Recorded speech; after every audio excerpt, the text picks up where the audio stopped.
Magsisimula na sa Martes ang pagbibigay ayuda ng Department of Social Welfare and Development sa mga tricycle driver dito sa Metro Manila. Layo nitong maibsan ang pagsirit ng presyo ng produktong petrolyo. Yan ang ulat ni Floyd Brents. Taong 2000 pa nang magsimulang mamasada si Tatay Arnold. Sa kanyang kinikita, dito niya kinukuha ang kanilang pang-araw-araw. Umabot sa 1,000 ang kanyang kita kapag maganda ang biyahe. Pero ngayong nagsimula ng tumaas ang presyo ng produktong petrolyo, halos wala ng take-home si Tatay Arnold. Nahihirapan din kami kasi nagmahal yung gasolina.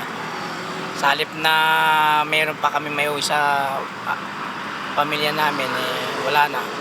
Mapupunta lang sa gasolina. Kaya laking tuwa ni Tatay Arnold nang makita niya nakasama ang pangalan niya sa mga listahan na makakakuha ng ayuda mula sa Department of Social Welfare and Development. Magbibigay ang DSWD ng cash relief assistance para sa mga tricycle and jeepney drivers dahil sa pagsipa ng petrolyo. Ang Department of Social Welfare may mamahagi po ng 5,000 piso sa ilalim ng Assistance to Individuals in Crisis Situation. Ito po ay financial assistance at ito po ay umpisahan nating ibapamahagi sa mga tricycle drivers dito po sa National Capital Region.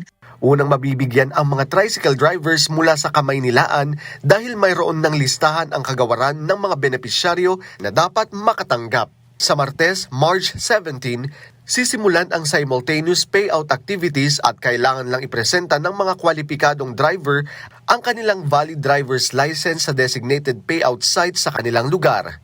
Ngayong taon, aabot sa 60 billion pesos ang inilaang pondo para sa AICS ng DSWD. Tiniyak rin ng kagawaran na hindi mababahiran ng politika ang pamamahagi ng tulong.